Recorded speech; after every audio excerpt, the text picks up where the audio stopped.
So yesterday we learned that Donald Trump's former chief of staff, John Kelly, a retired four-star general, confirmed that while Donald Trump was president, he said he wanted generals like Adolf Hitler had. Donald Trump said that because he does not want a military that is loyal to the United States Constitution. He wants a military that is loyal to him. He wants a military who will be loyal to him personally, one that will obey his orders even when he tells them to break the law or abandon their oath to the Constitution of the United States. In just the past week, Donald Trump has repeatedly called his fellow Americans the enemy from within, and even said that he would use the United States military to go after American citizens.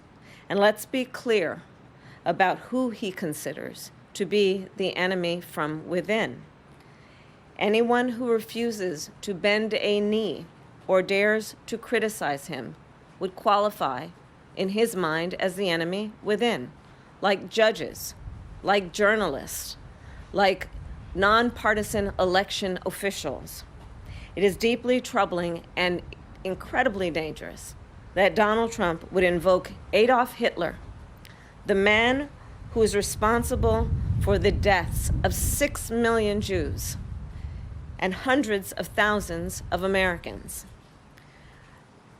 All of this is further evidence for the American people of who Donald Trump really is.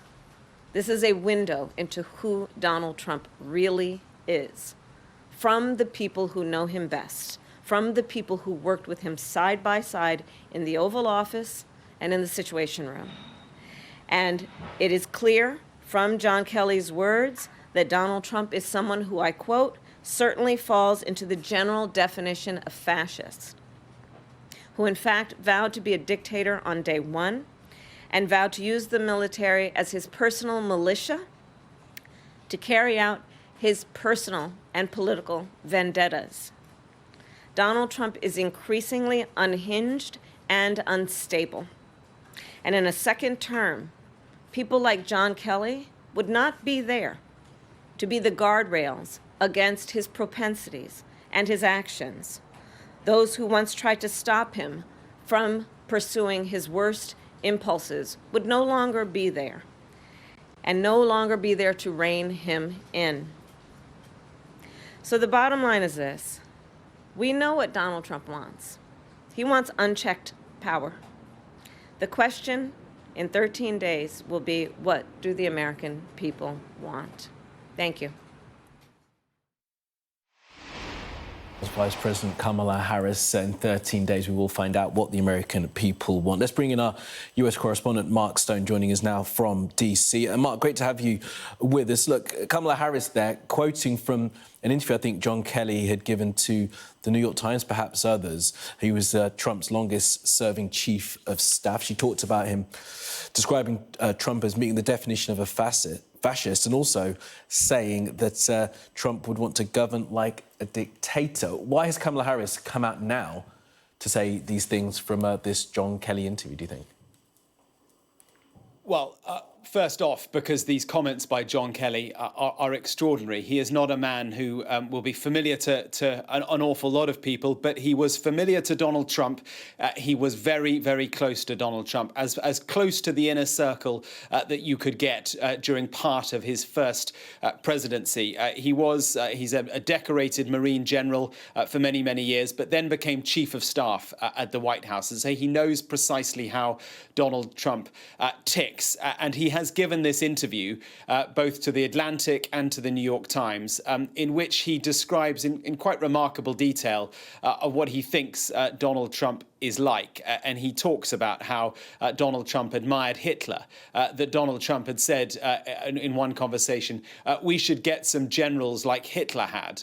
And John Kelly had to ask him, what sort of generals, like Germany had, I should say. And John Kelly said, what sort of generals do you mean by that? And he was talking about Hitler's generals. This is the sort of man that John Kelly says could return to the White House. And I think it adds to what we've heard so much over the course of, in fact, many years. There have been discussions and leaks and quotes in books. But what's different about this is that these former officials of Donald Trump are now speaking on the record. They are speaking openly. We can hear their voices. And he adds to what we've already heard from Mike Pence, the vice president, now completely alienated from Trump world. Rex Tillerson, Bill Barr, John Kelly, as I said, Mark Milley just last week calling him a fascist, Mark Esper, John Bolton, all of these, the inner circle of Donald Trump's first term. Now, I think what is also going on here is that the Harris campaign is clearly shifting its strategy. A few months ago, or a few weeks ago even, the strategy was all about the future, about joy, about the hope that a Harris campaign or a Harris presidency could give to the country. Now they are shifting significantly and talking about the threat to democracy, the threat that Donald Trump poses. I should briefly say that the Trump campaign has reacted to what Kelly said, and they've said that John Kelly is currently suffering from a debilitating case of Trump's derangement syndrome, and they said that President Trump has always honoured the service and sacrifice of all our military men and women.